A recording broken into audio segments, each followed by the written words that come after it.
Good evening everyone. सो कैसे हो आप सब लोग बच्चा पार्टी। आज की वीडियो के अंदर 12th का इंग्लिश पेपर जो कि हम डिस्कस करने वाले हैं और मैं आपको बताने वाली हूँ कि कौन सी ऐसी चीज़ें हैं जो सिंपल आप बिना पढ़े भी अगर 2 दिन पहले करके चले जाओगे ना तो पास तो हो ही जाओगे। ठीक है, फेल होने का कोई चांस नहीं होता। हिंदी इंग्लिश ऐसे सब्जेक्ट हैं जिसमें आप 2-3 दिन पहले भी पढ़ाई करके स्मार्टली वे में पास हो सकते हो। ठीक है, तो सबसे पहले देख लेते हैं कि आपको कौन कौन सी चीज़ें देखने के लिए मिलने वाली हैं। First of all here you will see the paragraph. ठीक है, एंड कॉम्प्रीहेंशन आपको आनी है 50 मार्क्स की। 50 मार्क्स की कॉम्प्रीहेंशन है। कॉम्प्रीहेंशन में होता क्या क्या है, आपको पैराग्राफ मिला हुआ है बड़ा लंबा चौड़ा सा, इसके अंदर से आपको आंसर्स जो हैं वो छांट कर लिखने हैं। ठीक है, एक अच्छी चीज़ जो है बोर्ड वालों ने ये भी कर दी है कि यहाँ पर ऑप्शंस भी देते हैं। हमारे टाइम में तो भाई ऑप्शन आते नहीं थे, अभी ऑप्शन आ रहे हैं। तो ऑप्शन में ये अच्छा है कि आप लोगों को 4 ऑप्शन में से एक क्लिक करना है और उसके अंदर आप देख सकते हैं कि कौन सा स्टार्टिंग की लाइन में आपको ये वर्ड देखने के लिए मिल रहा है, people wait for the rain since they can dash in. ठीक है, तो इसका आंसर जो ऊपर अगर आप देखेंगे तो स्प्लैश हो जाएगा, जो कि मैंने अभी पढ़ाते पढ़ाते आप लोगों को हल्का सा देखा ही था।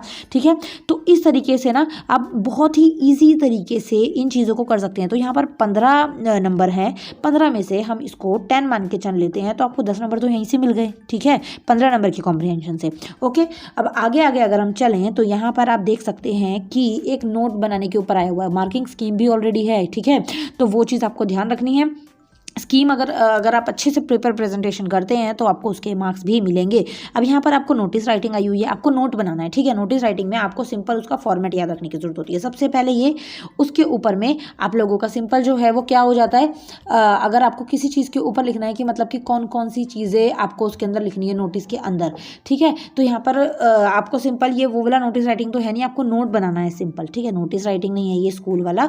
तो नोट को बनाने का मतलब होता है कि सिंपल आपको एक टाइटल लिखना है और उसके ऊपर आपको पैराग्राफ थोड़ा सा छोटा बना देना है। ठीक है, 5 नंबर का है तो आपको 1 नंबर टाइटल का दिया जाएगा, 4 नंबर आपको राइटिंग के दिए जाएंगे। ठीक है, अगर आप ये पढ़ते हैं तो ओके। ये एआई के ऊपर पैराग्राफ है तो ये आपको इसमें इफेक्ट्स ऑफ एआई बना सकते हो, या फिर फंक्शंस ऑफ एआई बना सकते हो, या फिर AI how useful for us लिख सकते हो। तो बहुत सारे इसमें फैक्टर्स हैं और टाइटल्स हैं जो आप यूज़ कर सकते हो फॉर योर टाइटल। ठीक है, उसके बाद ये 5 नंबर का है। चलो ठीक है, हमने टाइटल कुछ अपने आप से सोचा और कुछ लाइन उसके बारे में लिख दी। हम 2 नंबर मान के चलें भाई, हम तो मिनिमम मान के चल रहे हैं, 2 नंबर हमें यहाँ से मिल गए। ठीक है, आगे अगर हम चलते हैं तो राइटिंग स्किल आ जाती है जो कि फ्री नंबर दिलाती है। देखो ये भी 15 नंबर की है।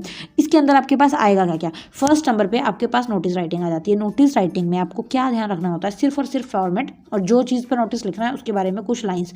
नोटिस का फॉर्मेट कुछ इस तरीके से होता है, सबसे पहले ये यहाँ पर आपका स्कूल, नेम ऑफ स्कूल, उसके बाद में आपका यहाँ पर नोटिस की हेडिंग।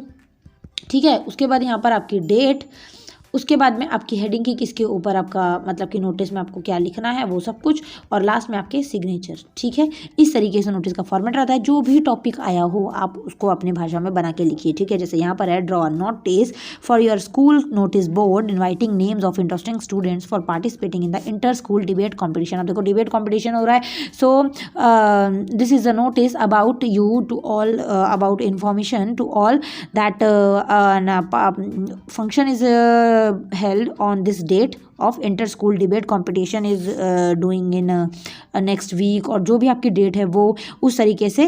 सो फिर उसके बाद में interested students can do apply और कैन डू, मतलब यहाँ पर अगर वो पता कर सकते हैं या फिर देख सकते हैं, थोड़ा सा सोचना और उसके बाद उसको मतलब बनाना तो आराम से आपको बन जाएगा। ठीक है ना, तो इंटरेस्टेड स्टूडेंट्स जो है वो अपने नाम लिखवा सकते हैं जो भी अंडरसाइन यहाँ पर हो उनके पास आकर। ठीक है, तो आधी लाइन आप इसमें से भी एक कॉपी कर सकते हो, ये है। ठीक है, उसके बाद अगली जो है आपको एडवर्टाइजमेंट बनानी है, क्रिएट एन एडवर्टाइजमेंट। तो यहाँ पर भी आपको जो है वो मार्क्स दिए जाएंगे। ठीक है, और इसमें आपको आंसर एनी वन, तो एक चीज़ करनी है आपको दोनों में से, या तो आप नोटिस लिख लो या फिर आप एडवर्टाइजमेंट डालो। नोटिस ईजी होता है तो आप अपनी भाषा में बना सकते हो, 4-5 लाइनें लिखनी होती हैं हार्डली बस। ठीक है, अगला प्रिपेयर अ पोस्टर, एनजीओ के ऊपर पोस्टर बनाना है, urging the people to save tree save करने के ऊपर। ठीक है, तो यहाँ पर आप पोस्टर बना सकते हो तो बना लो अगर ड्राइंग अच्छी है तो। ठीक है, यहाँ से आपको ये हो गया। उसके बाद एक और लास्ट की चीज़ जो है, अब आपको यहाँ पर पैराग्राफ आ जाता है। पैराग्राफ बहुत ही ईजी चीज़ होती है, इसके अंदर आपको नंबर, बहुत सुंदर से नंबर दिए जाते हैं अगर आप अच्छी राइटिंग में बनाते हो। ठीक है, और एक चीज़ का ध्यान रखना होता है, पैराग्राफ कभी भी पॉइंट्स में नहीं आता, वो पैराग्राफ फॉर्म में ही लिखना है। ठीक है, कई बार बच्चे क्या करते हैं उसको पॉइंट्स में बना देते हैं, तो पॉइंट में आपको पैराग्राफ को नहीं लिखना होता। ठीक है बेटा, हेडिंग वगैरह अच्छे से डाल के।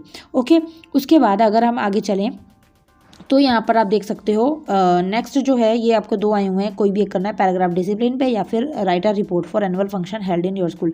रिपोर्ट बहुत इजी होती है, तो रिपोर्ट का फॉर्मेट अगर आप याद कर सकते हो तो करके जाना, ठीक है। उसके बाद में आपको एक क्या है, यू आर राहुल और Ruhi, you saw the given advertisement in the newspaper and you want to apply for the position advertisement. ठीक है, तो यहाँ पर आपको इस तरीके से आ गया है, आपको ये दिया हुआ है और आप इसमें अप्लाई करना चाहते हैं, ठीक है। तो उसमें आपको बताना है in the newspaper and you want to apply, और इसके बाद आगे जो है वो लिखा हुआ है apply within 10 days.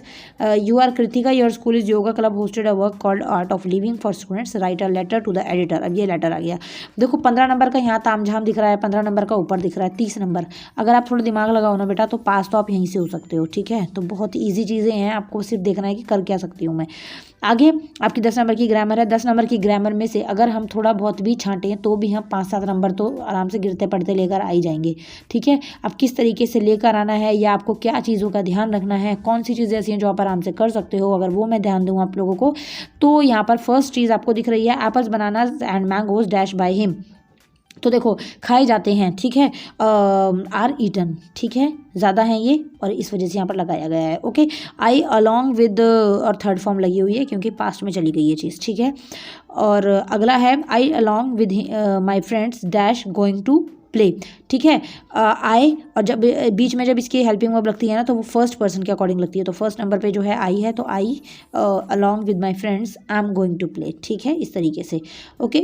You dash a good boy, देखो बच्चों वाला क्वेश्चन है ना, you are a good boy, ये आप बिना पढ़े भी कर सकते हो, तो 4-5 नंबर आप यहाँ से आराम से ले आओगे बेटा, ठीक है। डायरेक्ट इनडायरेक्ट स्पीच है, अगर आती है ठीक है, 2 नंबर की है, वरना आप छोड़ सकते हो, कोई दिक्कत नहीं है।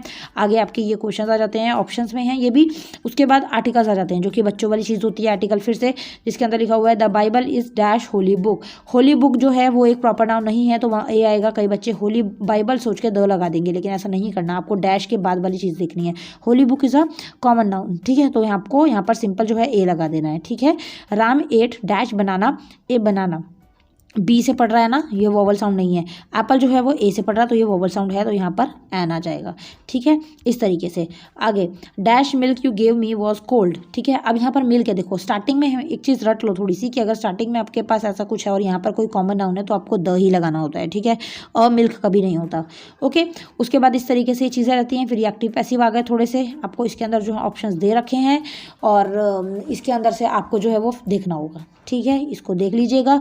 और फिर आगे आपके क्वेश्चन आंसर्स आ जाते हैं सेक्शन डी के अंदर। लिटरेचर के अंदर आपको इस तरीके से क्वेश्चंस देखने के लिए मिलेंगे जो कि पैराग्राफ्स हैं।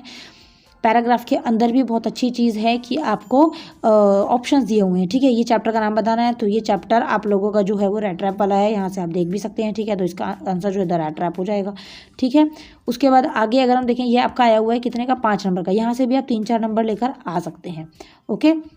और बहुत ही इजी है, बहुत ही आसान चीज़ें हैं। आपका यहाँ से लिटरेचर स्टार्ट हो जाता है और लिटरेचर में ऐसा कुछ नहीं है जो आप कर नहीं सकते, बहुत इजी चीज़ होती हैं। बट थोड़ा सा ये रहता है कि क्वेश्चन आंसर्स रहते हैं, तो क्वेश्चन आंसर्स आप देख लीजिए, ये क्वेश्चन आंसर्स थोड़े से इंपॉर्टेंट है, इनको देख लीजिए, टिक कर लीजिएगा, स्क्रीनशॉट ले लीजिएगा। आगे अगर हम चलें तो फिर ये फ्लेमिंगो स्टार्ट हो जाती है, पोइट्री, यहाँ से भी आपको देखने के लिए ये सारी चीज़ें मिलेंगी, ठीक है। 5 नंबर का ये हो गया, ठीक है। पोइट के नाम, पोइट्री के नाम याद करने हैं। फिर विस्तार से आपको क्वेश्चन देखने के लिए मिलेंगे, यहाँ पर भी अगेन लॉन्ग क्वेश्चंस हैं, इनको आप थोड़ा सा देख लीजिए या फिर आप स्क्रीनशॉट भी क्लिक कर सकते हैं, ठीक है। ये क्वेश्चंस आपको मार्क्स दिला सकते हैं। चैप्टर के बारे में जो पता हो बस उसको लिख के आ जाना, चैप्टर की रीडिंग करना बहुत ज़्यादा ज़रूरी है, वही मेन चीज़ है, ठीक है बच्चा। तो यहाँ पे आपका पेपर खत्म होता है, और कोई भी डाउट हो, कुछ ना समझ आया हो तो वो आप मुझसे कंफर्म कर सकते हैं। देखो अगर ध्यान से वीडियो देखोगे ना तो हार्डली आपको थोड़ा टाइम लगेगा, आप आराम से जो है इस पेपर को कर सकते हो, ठीक है। और पास तो आराम से हो सकते हो, तो टेंशन नहीं लेनी है, हो जाएगा सब कुछ। नेक्स्ट वीडियो मिलती हूँ नेक्स्ट पेपर के साथ। Thank you so much, bye bye.